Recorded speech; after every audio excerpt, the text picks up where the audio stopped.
मैं आज आप लोगों को एक बात बताना चाहता हूँ। बाहर क्या दुनिया में बिना कुछ किए किसी इंसान का कुछ हो सकता है? कुछ लोग बोलेंगे हाँ, और कुछ लोग बोलेंगे यार जब कुछ करोगे ही ना तो कुछ होगा कैसे? अगर जो बनना चाहते हो अगर तुम वो सोचोगे ही नहीं तो बनोगे कैसे? भाई ये एक वीडियो तो सभी ने देखा होगा प्रेमानंद जी महाराज का। प्रेमानंद जी महाराज तो कहते हैं जैसा सोचना है वैसा सोच रखो तो तुम बन जाओगे। अगर तुम वैसा नहीं सोचते उसके थ्रू दूसरा कुछ सोचते हो तो तुम वैसा ही बन जाओगे।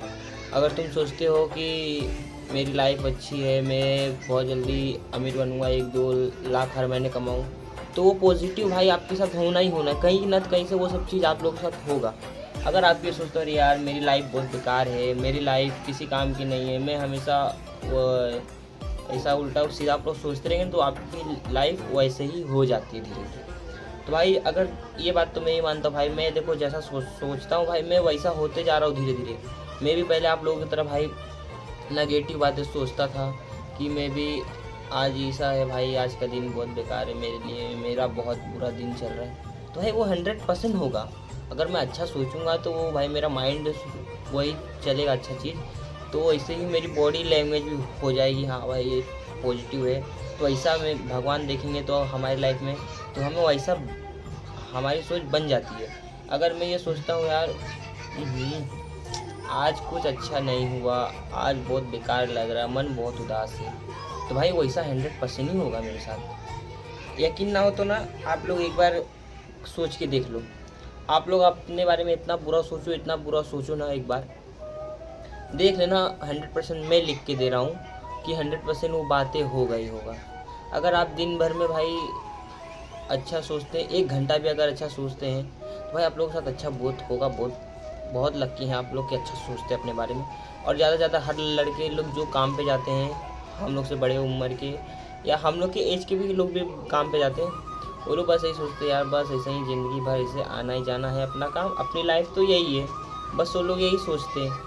तो भाई आप ये सोचो कि आप उस कंपनी में जा रहे हो, काम कर रहे हो, उधर से आप पैसा कमा रहे हो, ठीक है? तो उस पैसे में आप ऐसी जगह इन्वेस्ट करो जहाँ से आपको प्रॉफिट हो। तो प्रॉफिट करने का तो दो ही जगह है, एक है कलर ट्रेडिंग और एक है भाई ट्रेडिंग जो मार्केट में नया लॉन्च हो, जिससे आप पैसा डाल के पैसा कमा सकते हो। परंतु भाई उसके लिए भी भाई किसी दिमाग रहना चाहिए, या बिग स्मॉल या कोई कोई अवॉइडर उड़ाता है भाई। अगर आप लोग भी अवॉइडर गेम खेलते हैं, अगर आप लोग भी अवॉइडर गेम उड़ाते हैं तो भाई उसमें से आप लोगों ने देखा है कि जब आप बेट लगाते हैं तब आपका वो जितना सोचते उतना नहीं जाता है, और जब आप लोग बेट नहीं लगाते तब सोचते नहीं है वो उतना जाएगा, परंतु वो उससे दुगना जाता है। क्यों? क्योंकि हमारा सोच हमसे सोचवाता है। अगर हम उस पर बेट लगा दिए, अगर हम सोचे भेंडी ये 5K तो जाएगा ही, तो वो 100% 4 या 5K पे आप वो विड्रॉ कर लोगे अपने पास, वो उतना जाएगा ही। अगर आप पैसा नहीं लगाओ उस पर, फिर आप सोचोगे ये 10K उसके पे जाके रुक जाएगा, तो उसका उल्टा होता है कि ये तो भाई किस किस का देखो 35K चला गया था, वो अवॉइडर गेम की बात कर रहा हूँ, 35K 100K 200 300 के ऐसे से जाते हैं वो सब। तो भाई मैं तो कहता हूँ भाई अगर आप लोग रिस्क ले रहे हो तो मत लो यार भाई, उसमें कोई फ़ायदा नहीं है, उसमें आप सबका भाई लॉस ही लॉस है। क्योंकि भाई ये सब जानते हैं है कि उसमें भाई एक हैक आप लोगों को लगाना पड़ेगा, तभी आप लोग उससे आप लोग पैसा कमा सकते हैं, नहीं तो कुछ और दूसरा चारा नहीं है आप लोगों के पास। क्योंकि भाई मैं भी बहुत खेला हूँ अवॉइडर गेम, और उसमें भाई मेरा बहुत लॉस ही गया और मुझे उससे कुछ फ़ायदा नहीं हुआ। तो मैं आप लोगों की भलाई के लिए बता रहा हूँ भाई, हाथ जोड़ के निवेदन है आप लोगों से कि आप लोग अवॉइडर गेम भाई कभी मत खेलना, ये सब सिर्फ पैसा डुबवाता है और आप लोगों को भाई कंगाल कर देगा। ये तो मैं लिख के दे रहा हूँ। क्योंकि भाई ऐसा एक मेरे दोस्त के साथ हुआ भाई, उसको चस्का लग गया है खेलने का, तो भाई अब वो सबसे पैसा उधारी ले लेके उसमें अवॉइडर में डाल रहा है। अगर चलो भाई पैसा निकाल भी ले रहा है उससे 1-2 हज़ार रुपया, अगर वो निकाल रहा है तो फिर डाल रहा है, चलो ये बात हाँ चलो वो अपना निकाल रहा है, वही डाल रहा है, वही खेल रहा है, ठीक है। भाई उसका लॉस होते जा रहा है, फिर भी वो बंदा अंधाधुनी उस पर पैसा लगाए जा रहा है। तो भाई अगर तुम्हें अगर अवॉइडर ही उड़ाना है तो उसके प्रेडिक्शन को समझो। कोई भी ऐसी फील्ड नहीं है जो आप बिना सोचे समझे उसमें अगर छलांग मारोगे तो वो रिजल्ट आपका गलत आएगा ही। जैसे आप एग्ज़ाम रूम में तो गए होंगे, क्या आप लोग बिना पढ़े पास हो पाओगे? कुछ लोग बोलेंगे हाँ, और कुछ लोग बोलेंगे ये क्या फिजूल की बातें, बिना पढ़े कैसे पास हो सकते हैं। भाई मैं बात बता रहा हूँ, बिना पढ़े भी आप लोग पास हो सकते हैं, परंतु आप लोगों को एक क्या है कि पैटर्न समझना पड़ता है। जैसे कि आप लोग 10वीं का जब पेपर हो रहा था तब उसमें आपने बहुत आसानी से ये था, ये सब था, तो ये सब था, तो आप लोगों ने तुक्का मारा, उसमें से आप लोग पता है कि आप लोग सही लिख के आ रहे हो, आप लोग पास हो जाओगे। और जो एकदम गया गुजरा, जो कभी कापी ही नहीं उठाया, उसको तो ये हार्ड लगेगा ही, क्योंकि उसको कभी बुक को उठाया नहीं, दिन भर गेम में लग गया, या फ्री फायर में लग गया, या पबजी में लग गया, वो सब में उसने अपना टाइम वेस्ट कर दिया, तो वो पढ़ा नहीं। ऐसा मैं अपनी खुद की लाइफ बता रहा हूँ भाई, मैं भी ज़्यादा करके फ्री फायर खेलता था बहुत पहले। मैंने भी 10वीं में भाई सिर्फ 41% लाया हूँ, ज़्यादा नहीं, झूठ नहीं बोलूँगा। नेक्स्ट वीडियो में आप लोगों को मैं अपना परसेंट भी दिखा दूँगा। वही जीजा माता स्कूल से मैंने किया था, जो इधर है, मैं अभी वहाँ का नाला सुपाड़ा का हूँ।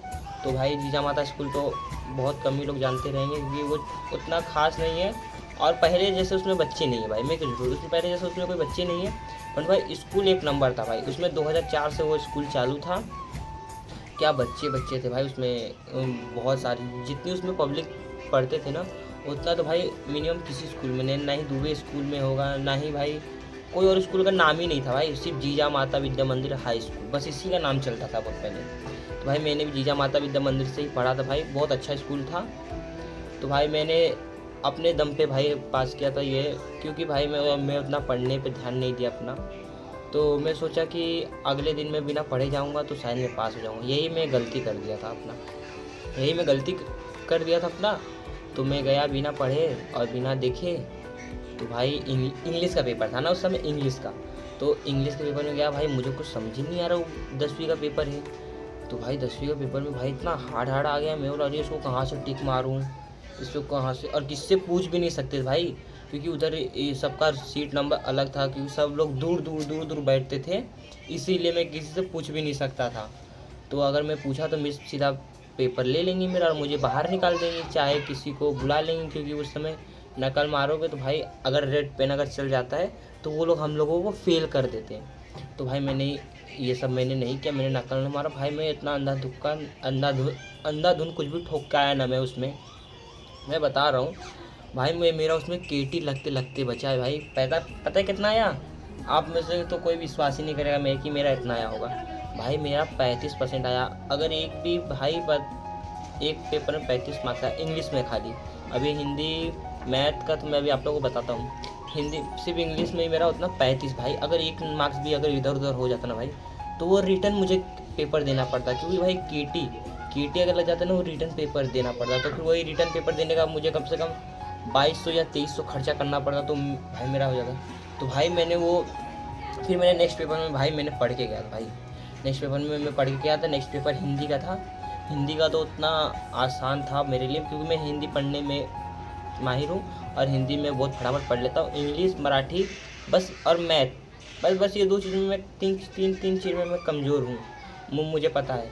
तो फिर मैं सब हिंदी में मैं पढ़ गया, हिंदी में मेरा भाई अच्छा खासा आया, 55 मार्क्स आया उसमें मेरा, और बाकी सब में तो भाई यकीन नहीं करोगे, मैथ में उतना कुछ खास नहीं आया मेरा, परंतु वही जो मैं तुक्का मार के आया था इंग्लिश में, वही मैं मैथ में भी तुक्का मार के आया था, क्योंकि मैथ तो मुझे पढ़ने आता नहीं, और मैं भाई पढ़ाई पर उतना कभी ध्यान दिया नहीं, और मैं सोचता था कि चलो आराम से, मेरे 2 यार लोग बोलते चलो आराम से हो जाएगा, पास हो जाओगे, कोई दिक्कत नहीं है।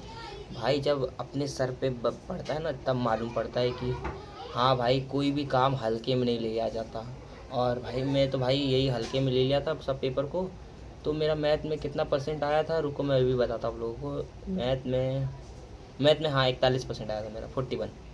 तो अभी 41 आया था उसमें, तो एक में आया था कितना आया था एक में, और कितना, और इंग्लिश का पेपर था, इंग्लिश का तो हो गया हाँ। और भाई एक पेपर ऐसा था जो मेरा उसमें आया था 57 आया था भाई, वो था भाई मराठी, क्योंकि मराठी और हिंदी तो दोनों एक ही है, उसको तो बस खाली तोड़ मोड़ के पढ़ना था। तो उसमें मैं भाई आगे बगल से पीछे से पूछ पाछ के थोड़ा बहुत लिख लिया था, तो मेरा उतना काम हो गया। और मैं पूरा टोटल मार्क्स का आप लोगों को बता रहा हूँ, पूरा जोड़ के, यकीन नहीं करोगे आप लोग पूरा। भाई रुको अभी बताता हूँ भाई, पूरा 41% आया है, 41 भाई। इतने में तो भाई मैं उस समय बहुत दुखी हुआ था कि इतने में कौन सा कॉलेज मुझे अंदर लेगा, मुझे पढ़ाएगा भाई। वो भी मैंने पता है विद्या भारती में एडमिशन लिया है, वो 11वीं का। मैंने वो अभी तो मैं 12वीं में पहुंच चुका हूँ, तो मैंने उसमें मैथ आईटी लिया भाई।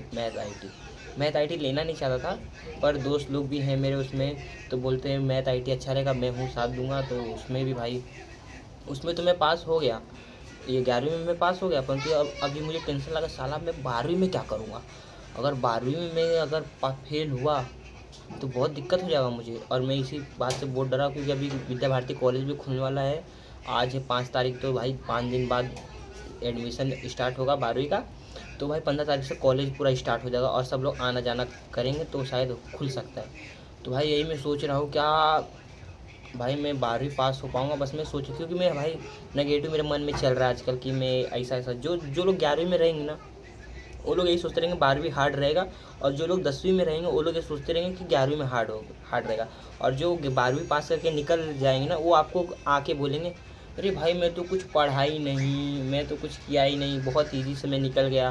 परंतु ये इतना ध्यान देना कि वो बंदा ट्यूशन भी जाता था, सोचो, और आप बिना ट्यूशन जाए उससे पास हो गए आप लोग 12वीं। सोचो आप में और उसमें कितना अंतर रहा, अंतर तो है ना। इसीलिए भाई मैं दोस्तों, भाई क्या लगता है आपको, कमेंट में बताइए कि मैं मुझे क्लासेस ले जाना चाहिए नहीं, और क्या लगता है आपको कि 12वीं हार्ड रहता है कि ईजी, ज़रा मुझे कमेंट बॉक्स में बताइएगा। और चलिए मिलते हैं नेक्स्ट एपिसोड के साथ। नेक्स्ट एपिसोड में हम लोग अपने घर के बारे में बात करेंगे, बहुत ही फैमिली लोग के बारे में, कितनी स्वीट है, कितनी हैप्पी है हम लोग। चलिए अभी आज के लिए इतना ही, तो हम लोग उसमें बात करते हैं। चलिए नेक्स्ट वीडियो में आप लोगों को मिलते हैं बहुत जल्दी।